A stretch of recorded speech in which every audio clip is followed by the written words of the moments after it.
Okay, hey, I'm Gretchen with the Dog Wizard, and today we are going to talk about how to give a nervous or fear-aggressive dog a treat the proper way. So, and we're talking about for strangers or your friends coming over, things like that.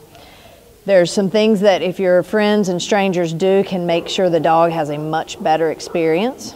So what we're trying to do is change strangers in the dog's mind from something negative to something positive. So a fear-aggressive dog that may have bitten people or nipped at people before is looking at strangers in a completely different way than we're looking at them.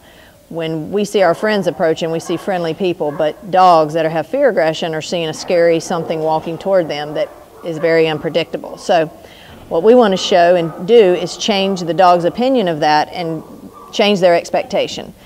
We want them to think every time somebody approaches me, good things happen. So the way to make sure that the dog's association is changed is to make sure the strangers or your friends are doing the right things. So we're going to use Sumo today, and although she doesn't have fear aggression, we want to show you with a dog that is completely reliable how to do this and how to have your friends and do the right things. So what we're going to do is I'm going to have Sumo in a sit stay, and I'm going to have Brady approach.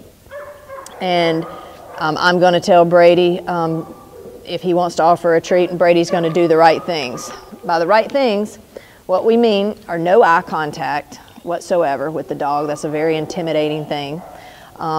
We also want the dog to make the decision whether they want the treat or not. We're not going to force the treat over the dog's head and try to make sure that the dog takes the treat. That's not what we want to do. It's the dog's decision whether they want the treat or not. If the dog decides no, that's fine.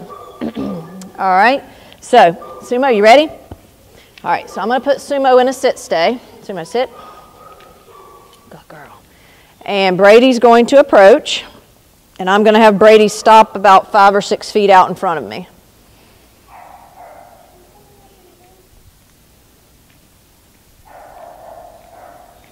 All right, right in there. So what Brady's going to do is offer her a treat. I'm going to release her from her sit stay, and it's her decision whether she wants to go take it or not.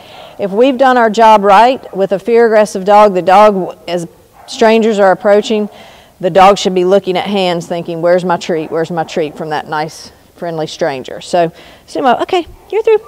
You're through. Good girl. Once the treat is taken, I can call the dog away. Sumo, come. She dropped the treat. Sumo, come. Sumo, come. And then we can do the same exercise again if we want. Sumo, sit.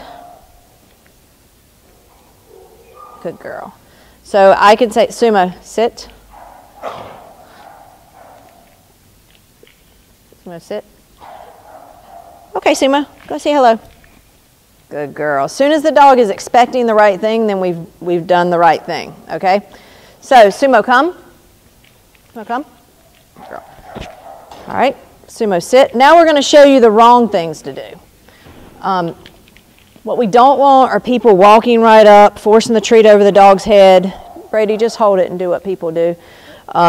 And give the dog a lot of eye contact. A nervous dog will be, even Sumo, who's really friendly, is kind of freaked out when somebody's forcing their hands over them. And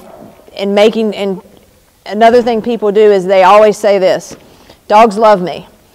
Nervous dogs do not love people. That's why they're nervous. So until we change the association, we do not want people doing what Brady's doing right now. Those are what we consider the wrong things to do. So, okay, Sumo, come. With a nervous dog, even if they don't react, they're still having a bad experience. And what we're trying to do is create the total positive experience here. So all positive interactions. What a nervous dog wants to do is they want to dictate the pace. They want to approach when they want to approach, and they want to walk away when they're ready to walk away. And if we're forcing ourselves on them with eye contact and treats when they're not ready or they're not asking for it, then we're giving them a bad experience, which is the exact opposite of what we're trying to achieve. So once the dog is starting to expect positive things from people, the rules can start to relax some. It's not as important. Once Sumo thinks that every person that approaches them is a treat machine, then Sumo's not looking at that stranger like a scary person that could do something unpredictable and makes him want to growl or react. So, all right. Okay, so another really important thing to know is actually how to offer a reactive dog a treat. There's a right and a wrong way to do it. So the right way is an open palm, as flat as you can make your palm of your hand, so that the treat is just resting in there. The dog can take it right out of your hand.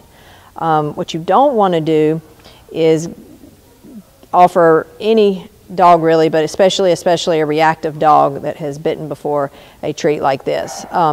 That's a good way to get your fingers bit. So, and this is us giving the dog the treat versus the dog taking it. A lot of dogs, reactive dogs, might come sniff your hand and then change their mind at the last second and not take the treat. This is fully allowing them to make the decision.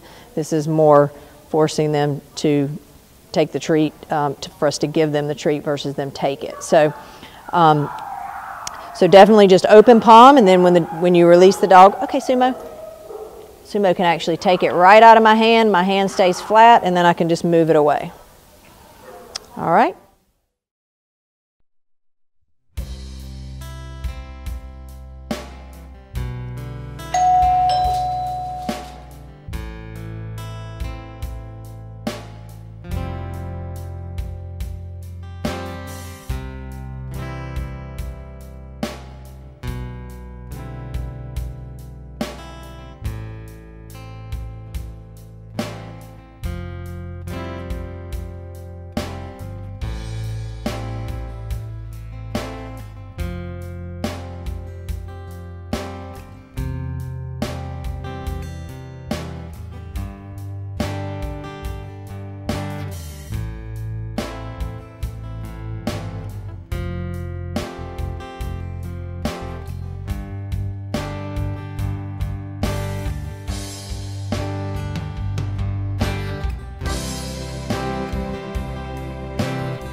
It's a Boston. I love Bostons. Can we pet your dog? Yeah.